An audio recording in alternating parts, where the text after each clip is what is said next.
மயிலாடுதுறை காவல்துறை கண்காணிப்பாளர் அலுவலகத்திற்கு 500 மீட்டர் தொலைவில் நடந்து சென்ற 75 வயது மூதாட்டியிடம் 12 சவரன் நகை பறித்து சென்ற சம்பவம் பெரும் பரபரப்பை ஏற்படுத்தியுள்ளது.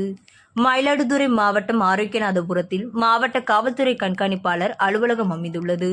இந்த பகுதியில் 24 மணி நேரமும் காவல்துறையினர் நடமாட்டம் மற்றும் பாதுகாப்பு உள்ள பகுதியாகும்.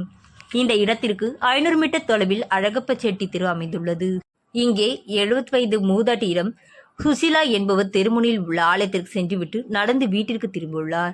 அப்போது இருசக்கர வாகனத்தில் வந்த மர்ம நபர்கள் சுசிலாவின் கழுத்தில் இருந்த 12 சவரன் தாலிக்கொடி உள்ளிட்ட நகைகளை கண்ணிமிக்கும் நேரத்தில் அறுத்து சென்றனர். தொடர்ந்து காயமடைந்த மூதாட்டி மயிலாடுதுறை அரசு மருத்துவமனையில் சிகிச்சை பெற்று வீடு திரும்பினார். சம்பவம் பற்றி கேள்விப்பட்ட காவல்துறையினர் வழக்கு பதிவு செய்து விசாரணை மேற்கொண்டுள்ளனர். நிலையில் மாவட்ட காவல்துறை கண்காணிப்பாளர் ஸ்டாலின் சம்பவ இடத்தை நேரில் பார்வையிட்டு ஆய்வு மேற்கொண்டார். சம்பவம் மயிலாடுதுறையில் பெரும் பரபரப்பை ஏற்படுத்தியுள்ளது.